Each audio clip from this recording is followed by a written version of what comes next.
Well, hello, everybody. I'm John O'Loughlin. Welcome to my channel. This is called McDuff Lives 2 on YouTube and just plain McDuff on Facebook.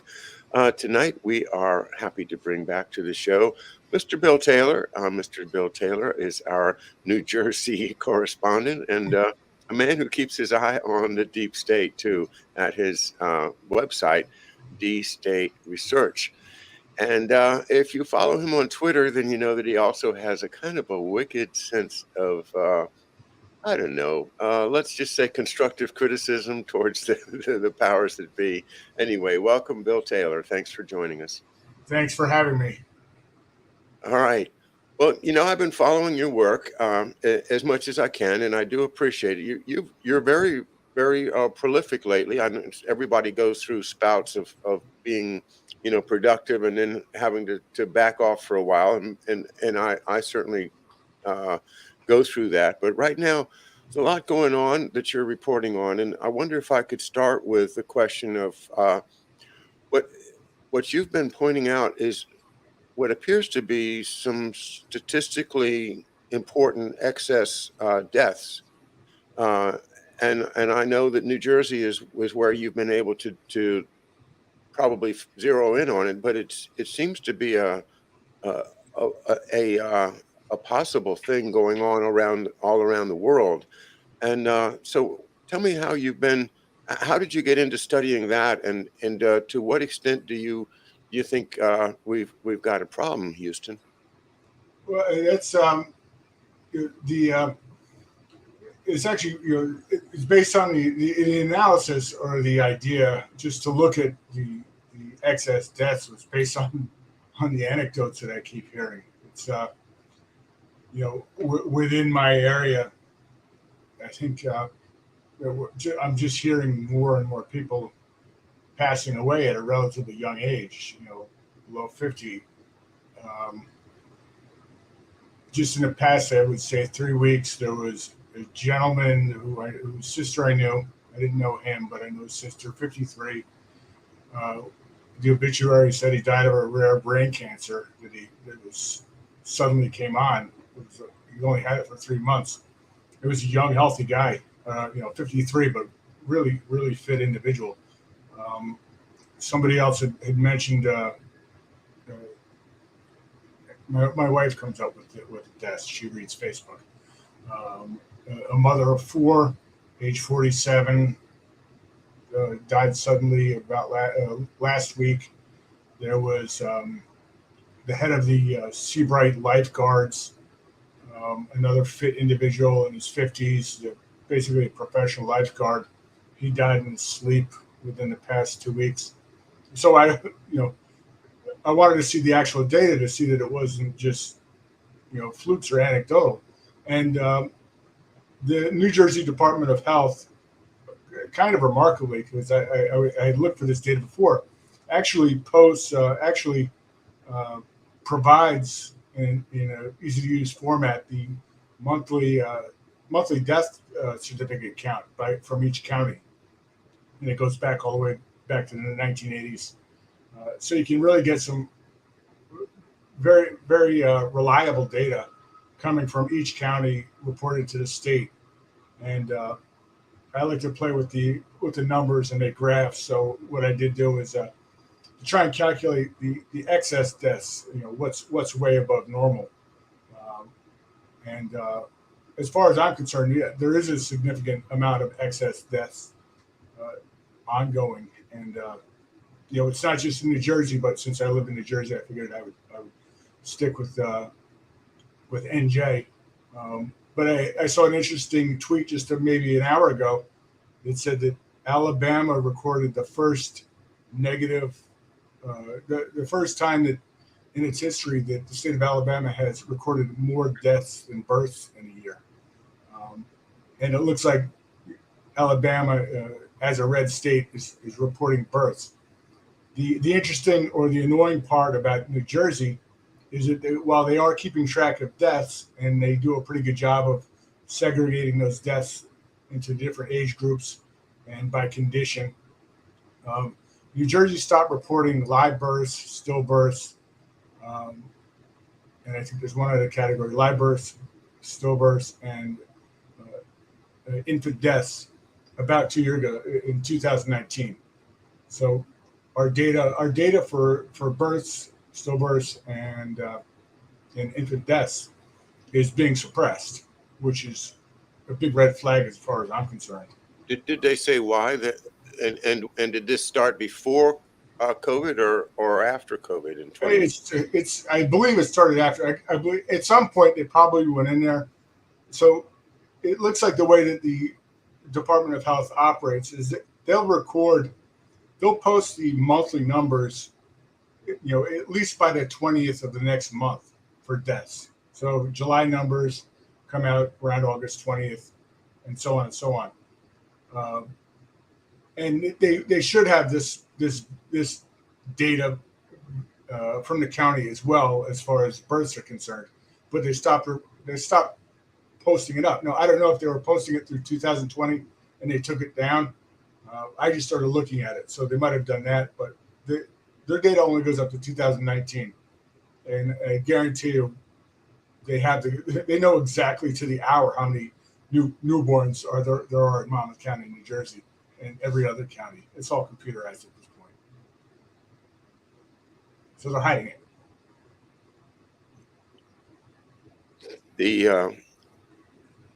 The absence of that data, did they give you any? Did they say we have to suspend it due to COVID because we're overwhelmed and our statisticians are all out doing triage or something? Yeah, no, they haven't. I haven't pressed them on it. I just go on the website and pull it down. It's made for public. The death data is made for public consumption, so they actually do a pretty good job of making it easy to download and put in the spreadsheets and manipulate it. But there's nothing, there's no disclaimers on the website that says that gives any reason as to why they stopped reporting births in 2019 or for the 2019 period. So, I would suggest that they just don't want people to know what those numbers are. And as you probably are aware, Mark Kulak at Housatonic Live has seen similar deaths in these otherwise healthy 40, 50 age group that are personal to him. So, while this is anecdotal and while you're talking just about one state, well, let's add on top of that, you're reporting about excess car accidents and things that may be indicating that people's minds are elsewhere. Do you think there's a relation between these two things? Yeah, and I've heard different ideas as to why there might be. So the New Jersey State Police is actually, their website reports fatal car accidents. So they don't report every accident, just cars where there's car accidents where there's a fatality. I'm gonna pull up just so I have a reference, and they report that every day. So if there's a wreck over the weekend and somebody dies, they report it, and they break it out into the drivers and passengers and pedestrians and bicyclists and anybody else who got in the way. I'm just going to pull up the latest numbers. So what prompted me to look at New Jersey's numbers, I didn't know that the reporters still actually looked, is probably back in February or March, the insurance companies were reporting steep increases in payouts for accidents of all types. And there's some reason, there's some legitimate reasons why it wouldn't not be vaccination related. You have an increase in inflation, which increases the price of fixing a car or buying parts for a car. There's a couple of other reasons, but the Jersey data that comes out every single day from the state police, they're seeing just through the first quarter of the year, I think it was up. Let me see what it was up. Well, okay, if you take the average, the 12-year average car number of fatal car wrecks in New Jersey, and compare it to 2000, the first quarter of 2022, it was up 21%, and that's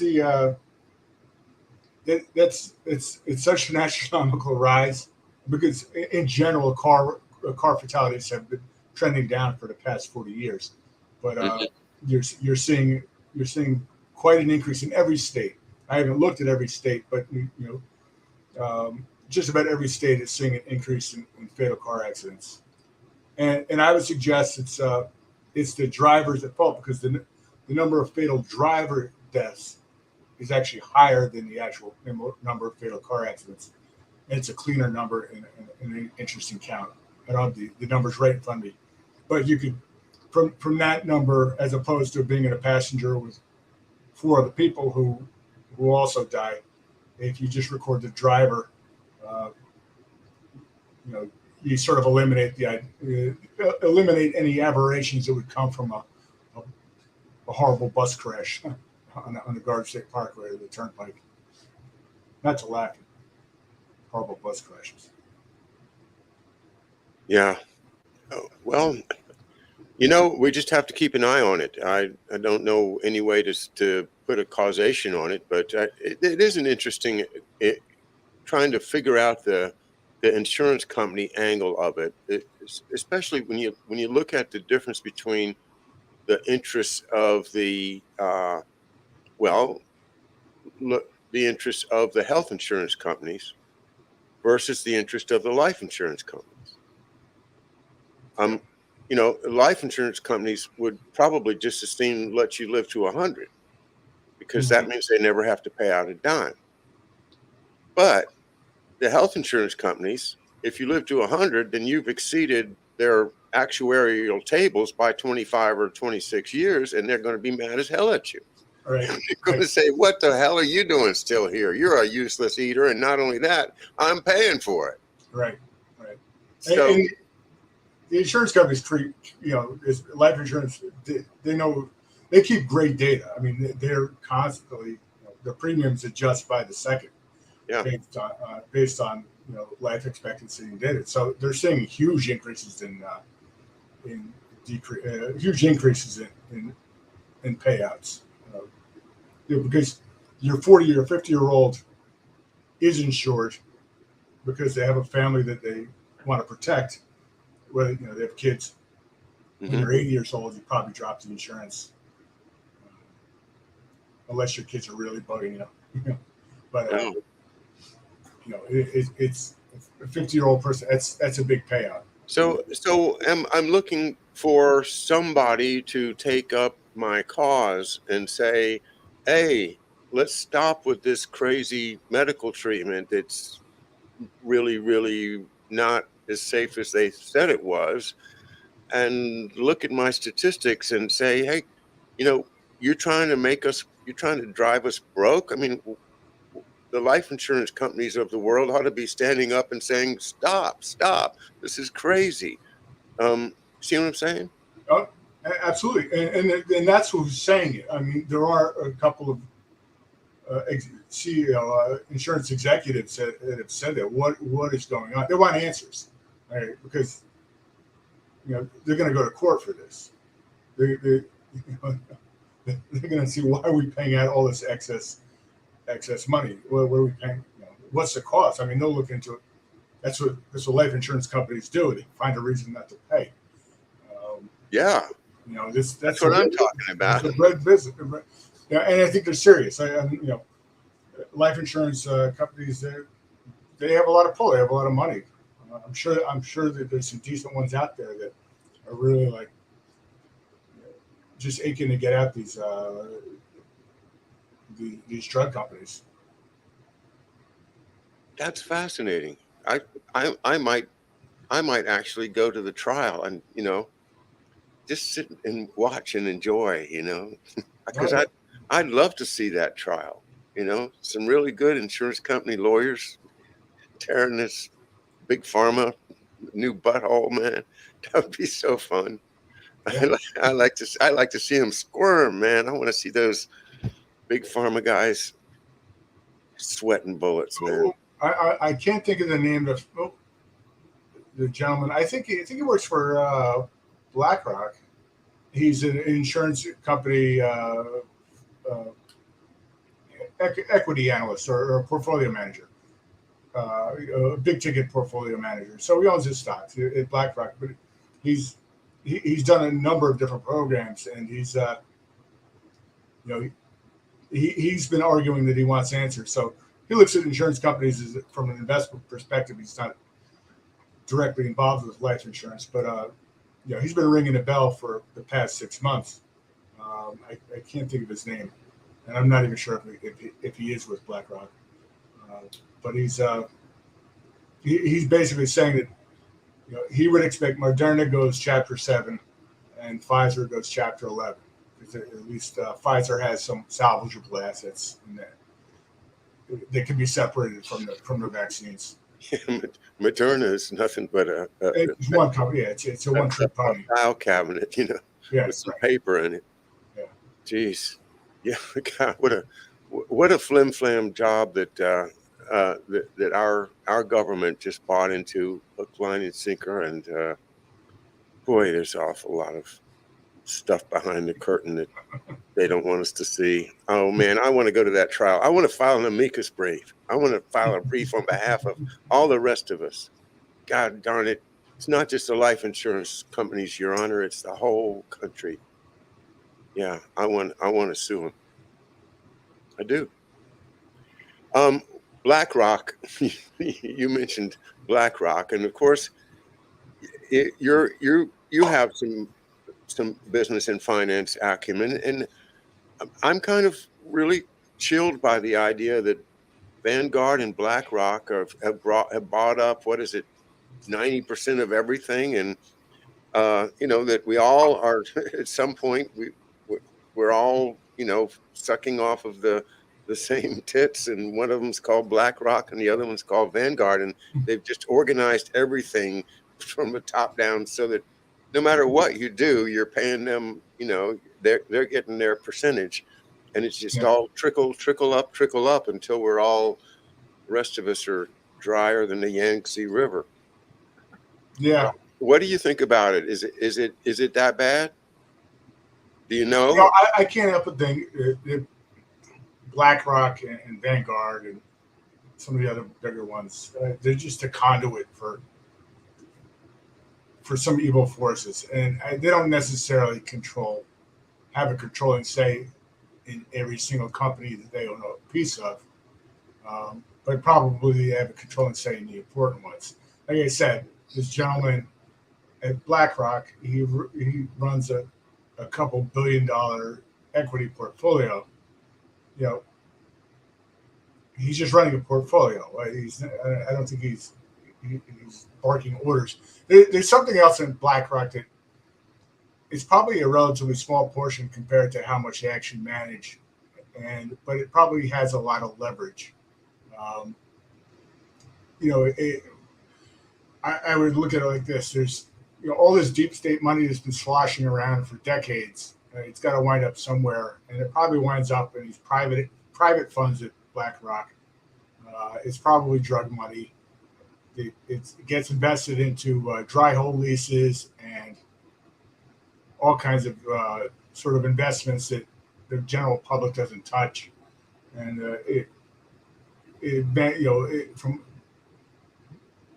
to BlackRock, they're managing money, but for the people who actually have the funds, the principals, they're just laundering the money. So BlackRock is probably laundering a whole bunch of money for the drug cartels and the drug portion of the deep state's drug franchise,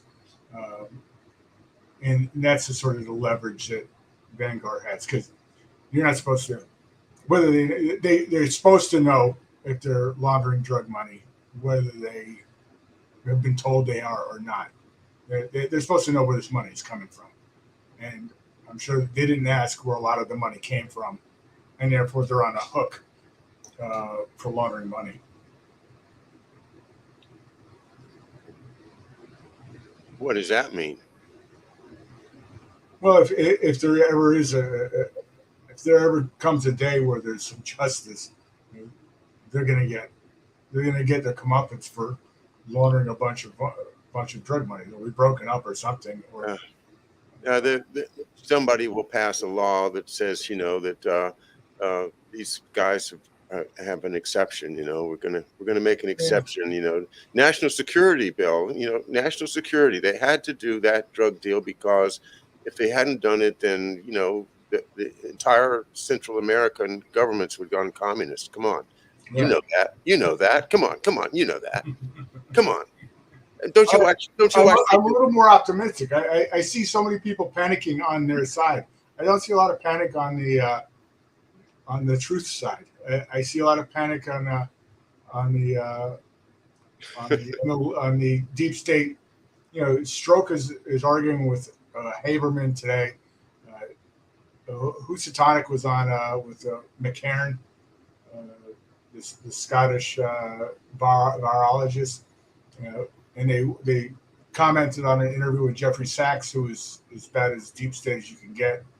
And Jeffrey Sachs is walking back pretending he's completely surprised that all this negative gain of function research went on, and when he knew well, you just see a little bit. They're not acting like winners. They're not acting like they're winning this game. I mean, even the FBI rating Trump's place. It's not something you do if you just won the Super Bowl. It's they're not acting like they won this, like they won the game. They're acting like they're still losing, and I think that they know that their goat is cooked at some point. I don't know when that point is.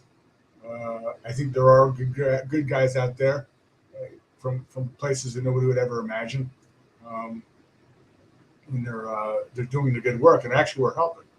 I decided I'm going to call myself a parallel declassifier. A parallel declassifier. Yeah. Okay, well, don't get in trouble now. No. That sounds a little sketchy to me. because look at some of this stuff that comes out in the declassification files. And I mostly look at the historical stuff. Nobody's really taking. If you take a look at it and you find something that's interesting, and you put it out into the public sphere, and this is what I think George was.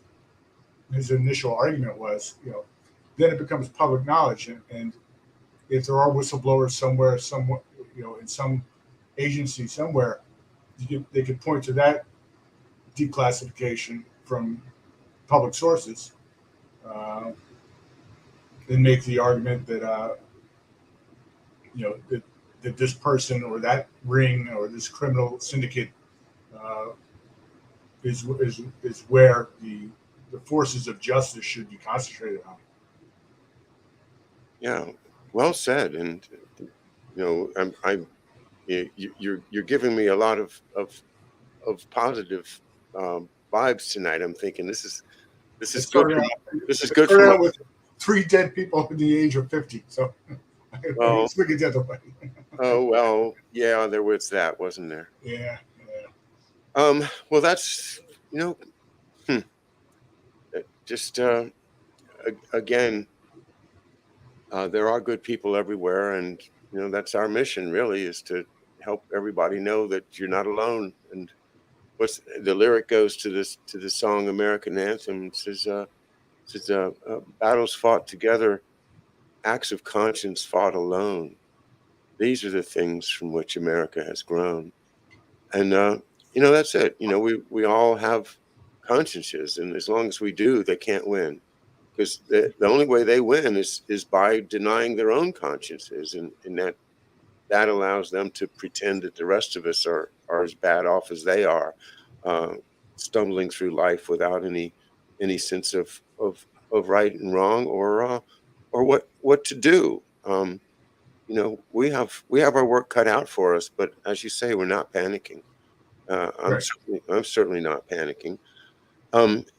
It's also part of your work that you are delving into the bloodlines of the American aristocracy, if I can call it that, the deep state families and of various ethnic origins, but the ones that seem to get into power, there's a lot of family relationships that people generally don't know about, and it's so striking that I think this whole field is very, very important, because if people were able to see, like, I can't wait until we get a diagram of David Underdown's um, Detroit network, for instance, or how the Fisher connects to Standard Oil and things like that. Um, w- we've got such an amazing body of connections and knowledge already. Both just through the corporate chains that David's so good at, but also through the families, through the grandfathers down to the grandsons, as with the Mueller family. But you've been working on some families that are also um, very important, but less known than probably Robert Swan Mueller's family. So anyway, just by way of introduction of that topic, tell us what you've been up to with regard to genealogy. Right. Well, the families are very specific and all very connected, um, and they they have a couple common themes, and not just the religion. And I think that's what obscures a lot of it, because you start looking at from a religious point of view, and then you get yourself into trouble, but also you miss the really delicate picture of of what these families were up to. So you have a very specific group of merchants from Europe who were here before this. First of all, they were here before the Civil War, for the most part, as opposed to coming in the great waves of immigrants uh, after the Civil War. Uh, the millions and millions of unwashed from Eastern Europe and Italy and wherever.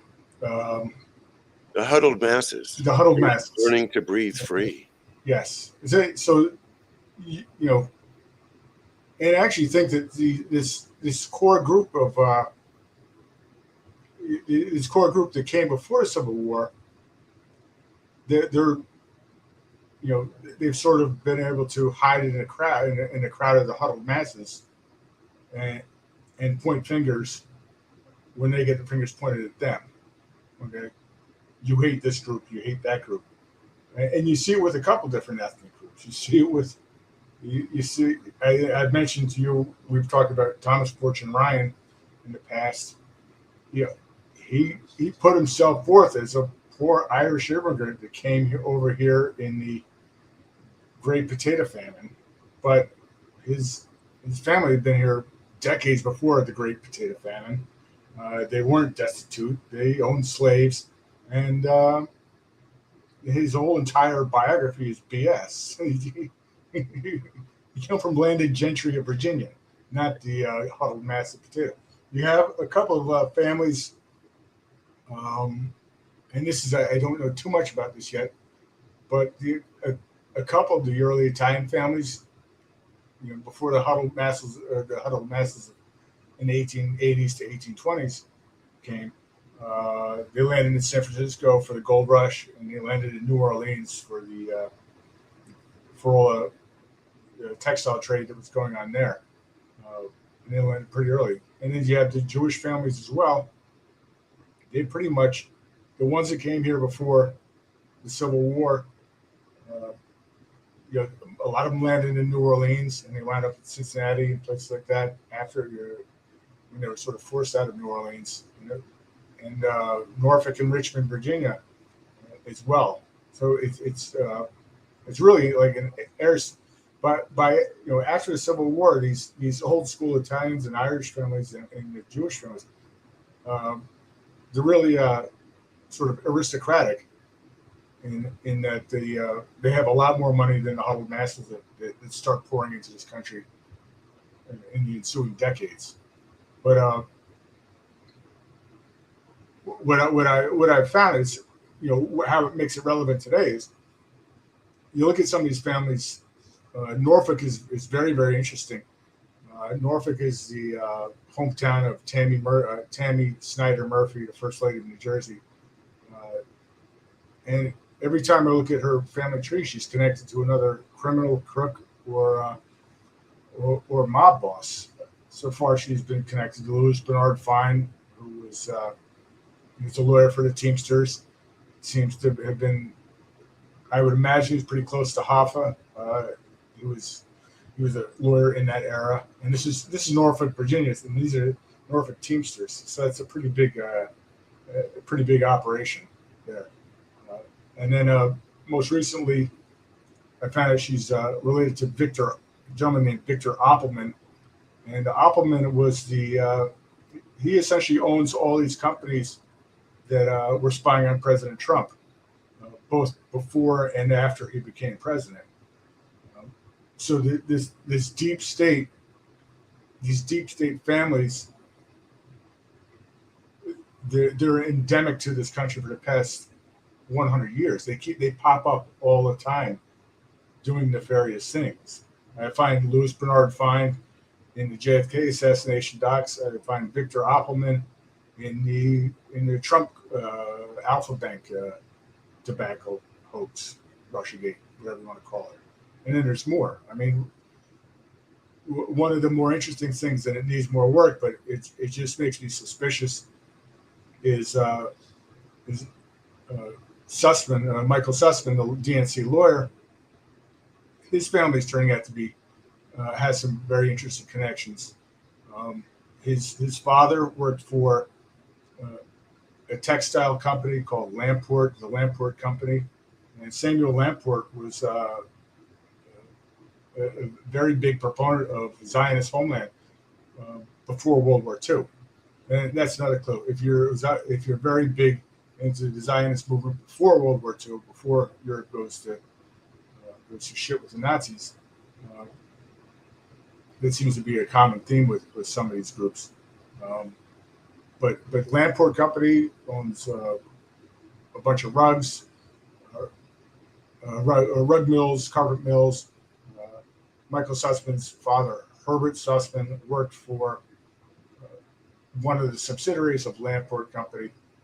And there's another, I just looked at today, there's a Salisbury in the, this is now getting to Maryland, Salisbury in the family tree. Knows the Baltimore Mafia was run by a gentleman named Julius Salisbury back in the 50s and 60s. I believe he escaped to Israel on the feds wanted to charge him with murder at some point. But I think that the deep state is basically protecting the franchises as desperately as they possibly can. I mean, franchises are drugs. It all goes back to the Lansky syndicate. I had a comment on one of my shows from a person who I think had a lot of experience in the military. I think had been in Vietnam, for instance, and he wanted to make the point that it wasn't about the drugs. There wasn't enough money in the drugs to say that it was about the drugs. That it was really about the contractors. It was really about and about like building Cam Bay, for instance, or just the incredible amount of money that was spent on consultants and construction and all of the usual suspects got a whole lot of money. But I still think that it was the drugs that was the CIA's real goal, was to get a hold of that golden triangle cash cow. That it's not the value of it at a certain date or at a certain time. How much drugs did they make how much money did they make in 1964? The question is, if you control that entity, how much money can you make in the future?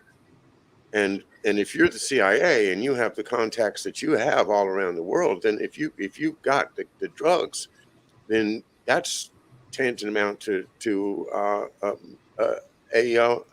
a money factory, a gold coin mill. You can just print as much as you want because you have control of an inelastic market, to use an economic term. If you're an addict, then your needs do not vary much from day to day. They're pretty static, and that, multiplied by a million or 10 million or 100 million or however many we're up to in the world right now is real money. So I guess my question is that how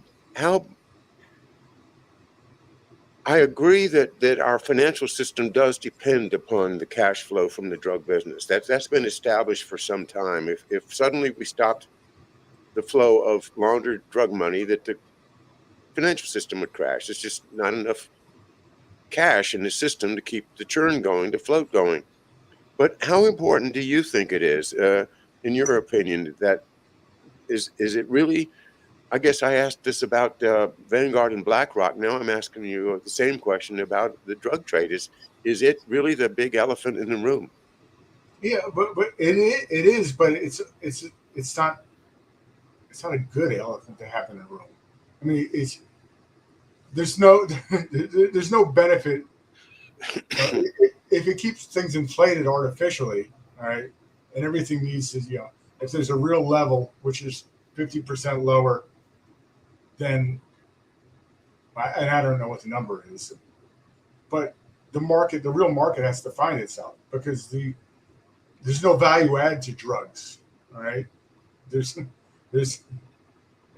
the very least, if you're a military contractor, you're making something. And, if you're a public company, a military contractor, you're making something. You're Boeing. You're making commercial jets so that people can fly to Seattle cheaper to see grandma, which I've done, and that's there's a net benefit there. But so Boeing makes money. Maybe some guys get rich at Boeing. Maybe the union workers who are doing the welding and stuff have a comfortable existence, and make a lot of money just going to work every day. But they're the investment dollars that poured into Boeing, there's a payoff for society in general. There's a payoff for the broader economy.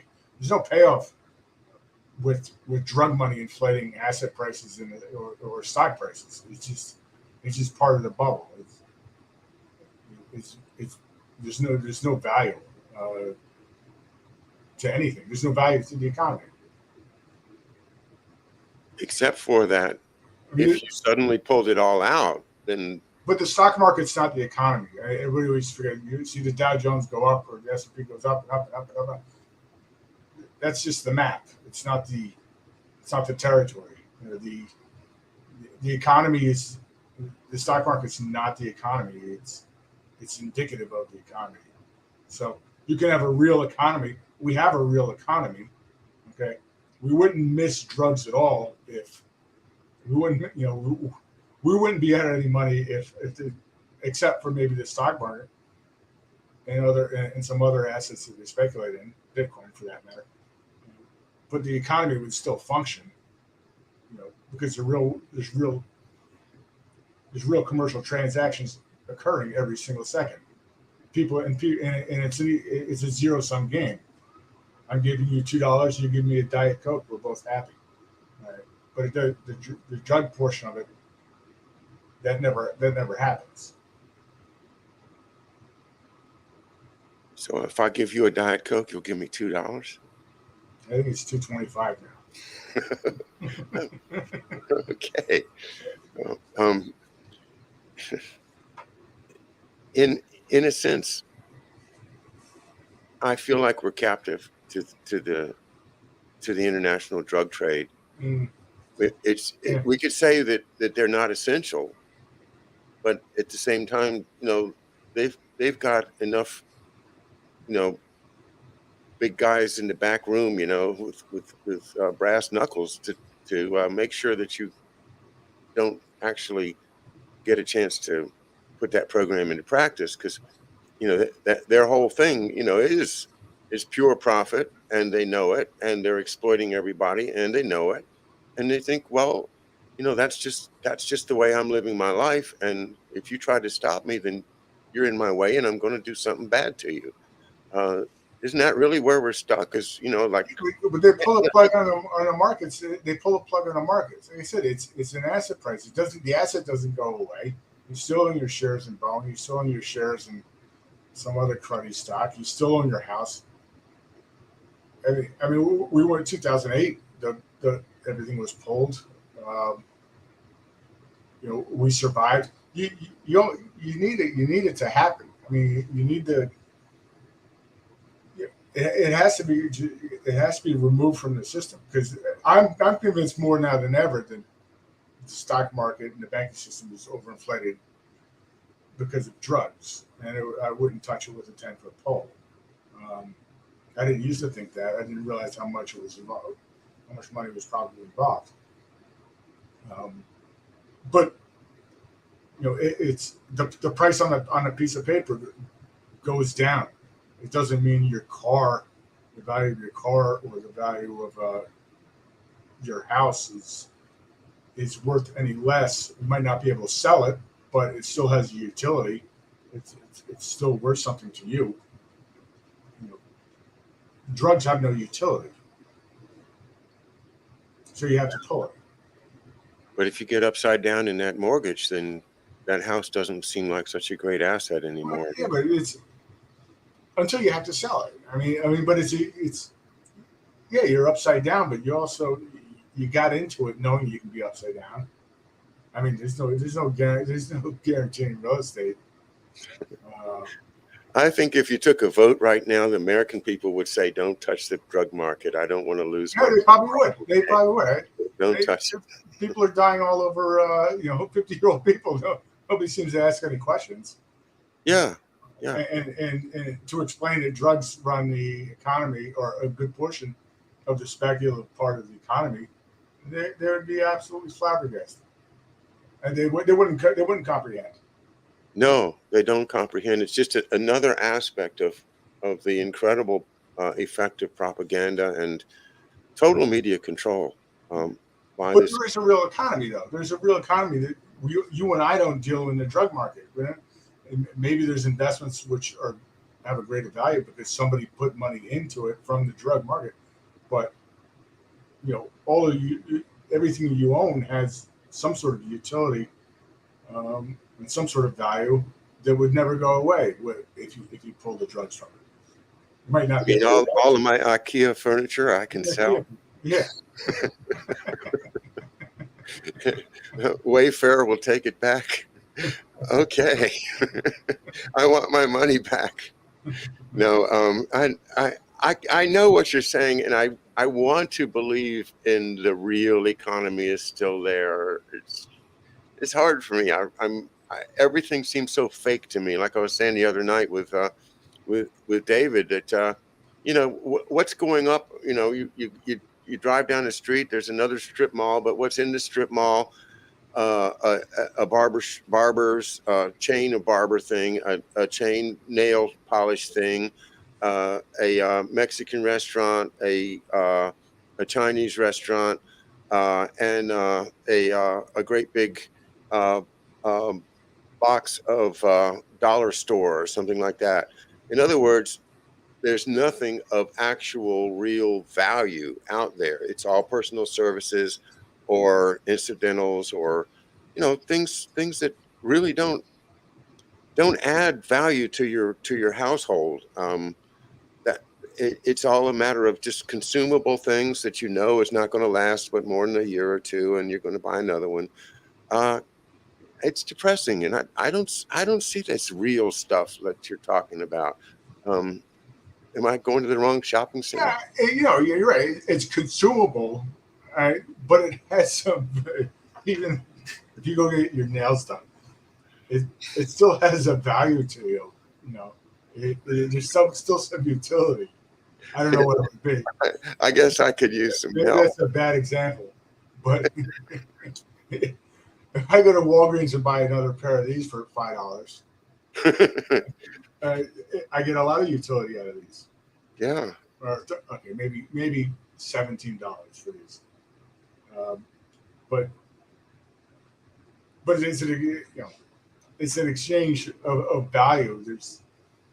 That doesn't happen in the I don't know. It doesn't happen in the world of drugs because No, but then what do we do about it? How do you get rid of it? I don't really want to. all you can do is call. I mean, I think you should call them out. I think that they're panicking right now. I do think the deep state is in trouble.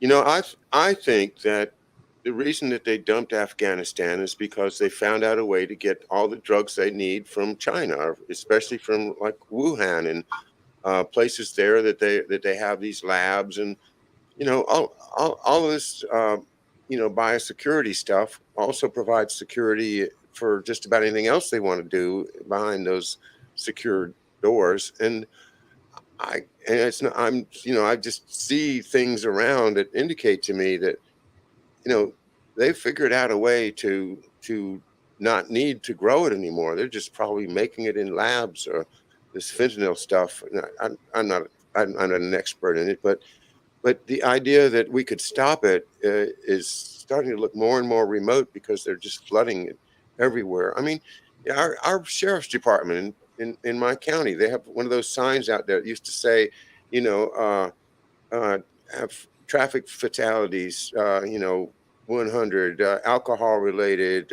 29, Now they say um, uh, drug overdoses, you know, it's they're counting drug overdoses and putting that up on the public bulletin instead of the alcohol related tragedies. And it's real and it's everywhere. And I think it's just getting worse. So yeah, call him out. I mean, like Harry the Greek in Chicago, in Cleveland and in Ohio, he's really working hard to call him out. I know a lot of people are.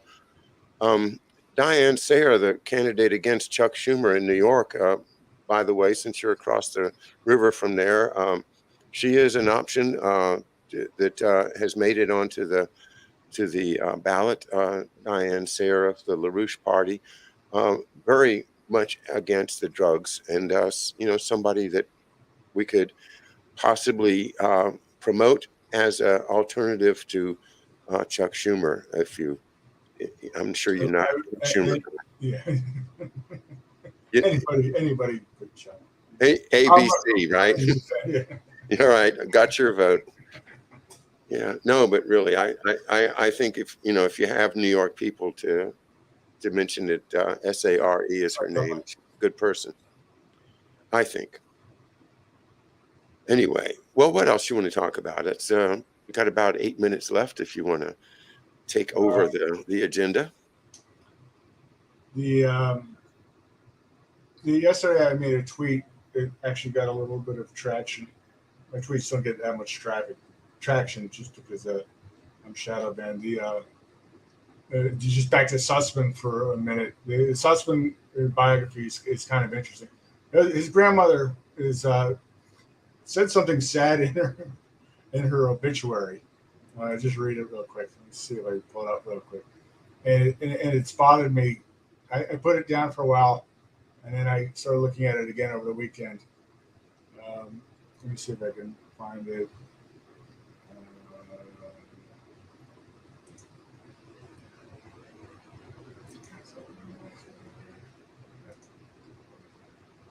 You know what? I'm not going to.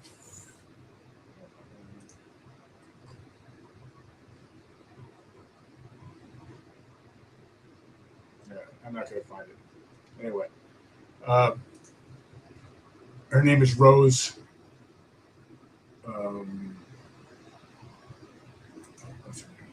Rose. Just give me 1 second. Call her Rose Sussman. Anyway, so she says in her, she didn't say it. She must have written it for her obituary. That she mentioned in passing, sort of separately, her. She'll always miss Ethel Sussman Rosenberg, okay, her sister. So that she has a. So it's no Ethel. I'll miss Ethel Glazer Rosenberg. She doesn't mention the Glazer part, but that's who she's talking about. Ethel Glazer Rosenberg is her sister. Uh, the grandmother is the grandmother of Michael Sussman is Rose Glazer. So Ethel Glazer Rosenberg. I started thinking, there's another famous Ethel Rosenberg. It's Ethel Greenglass Rosenberg. And Greenglass and Glazer are pretty much the same thing. One is essentially German, one is in English. Mhm. Anyway, I wanted to look at see if this Ethel Glazer Rosenberg has anything to do with Ethel Greenglass Rosenberg, the atomic spy. And there's weird stuff coming up. I'm not saying that they're the same person, but they do seem to be in the same place a couple times. The census data, which gets played with quite often, I've noticed, is a little bit off. And given that this Sussman character and his entire family is involved in the textile trade through this Lamport company, the Lamport company was owned by Samuel Lamport, who was, as I mentioned, a big contributor to the Zionist causes, especially before World War II. He died in 1936, I think. Ethel Greenglass Rosenberg, the atomic spy, one of her first jobs was with Bell Industries. Bell Industries was owned and operated by a gentleman named Israel Belsky, and Israel Belsky was quite the contributor to the Zionist causes. You can go back to New York Times and find the accolades that were attributed to these guys who both ran giant carpet companies and were both big contributors to the Zionist causes. I'm still working on it, but I wouldn't be surprised if the history books are completely wrong with who Ethel Greenglass Rosenberg is, and there might be some connection to the Glazer Rosenberg. And if anybody wants to help, you certainly could certainly use the help for this. But you have to go through the census data and figure out where the inconsistencies are and sort of follow the metadata, because the Glazer Rosenbergs, the Sussmans, they're definitely connected. There's also a Lichtenstein, as in Admiral Louis Lichtenstein Strauss in the Sussman family tree. And Admiral Louis Lichtenstein Strauss ran the Atomic Energy Commission for 8 years, and he was a Kuhn Loeb partner for 30 years, and Wow. was Forrest Dale's personal secretary during World War II. Whoa. He's all kinds of things. Wow. We should have done the show on him. Admiral Louis Lichtenstein Strauss is the capo di capo of the deep state, where he was during the probably 50s, 60s, 40s, 50s, and 60s. He's Rockefeller connected. You name it, he's involved in a conspiracy. Hoover, World War I, he's at the top. I've got to study this guy right away. Admiral Louis, yeah. Yeah, I imagine that a lot of our fellow researchers are aware of him, but it's not a name that had hit me yet. Absolutely great. Yeah, the Capo di Tutti Capo, and he was the secretary of Forrestal during World War II. He was the personal secretary of Forrestal. Wow. Boy, and I'll add this. And I'm sorry to cut you off. He oversaw the creation of the proximity fuses, or the invention of the proximity fuse and perfection of it, whatever, at Langley Air Force Base in right before the war, 1939, 1940, as the head of the Bureau of Naval Ordnance, and that's what Julius Rosenberg first stole. That was his first pilfering of secrets. Was for the proximity fuse plans from Fort Monmouth during World War II, 1943, 44, before he started stealing atomic stuff. You said Langley Field. That's down in Hampton, Virginia, right? Right, right. Okay, so it must have been an Army Air Force base before World War II. Yeah, yep. And so the Navy was there. Yeah. Okay. Sam Ruby was also stationed there. Jack Ruby's brother, Sam Ruby, was in charge of making sure the communists didn't hand out literature on the docks and the Nazi saboteurs didn't wreck things on the docks. Wow. So, but this connection to Forrestal is fascinating to me. I've just been rereading Devil's Chessboard. You probably are familiar with it if you haven't read it, but it makes a good doorstop as well as some excellent reading.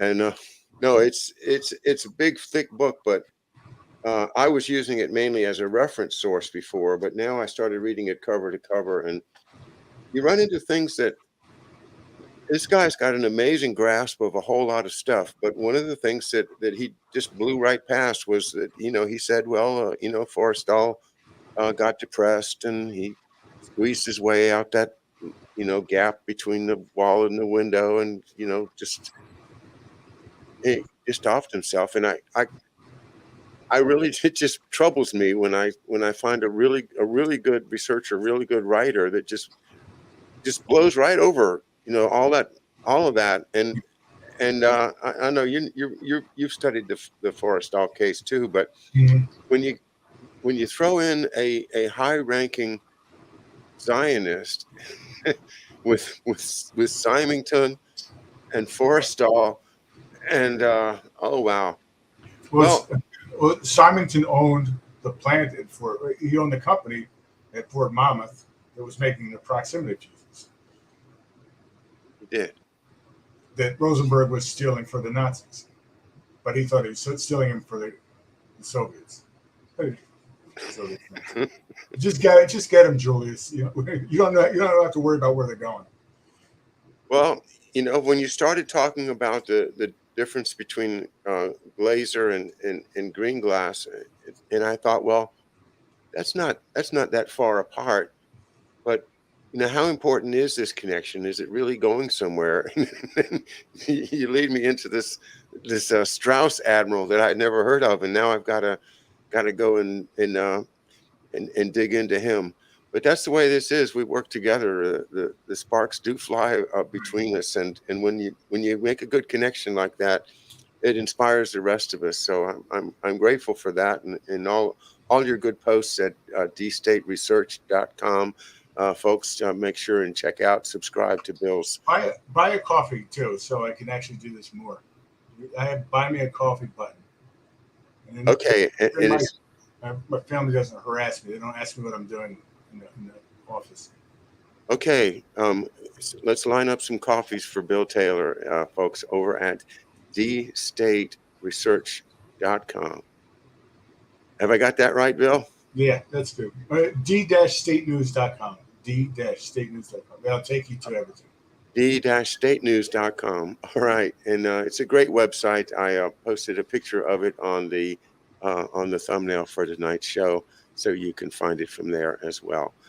Good night, everybody. I'll see you tomorrow morning, 11 a.m. Don't miss it with Anton Chaikin, my first, and I'm very grateful for the opportunity to interview this really excellent writer, historian, and patriot. So thank you, Bill Taylor, and thanks everybody else. Good night. Very good. Good night.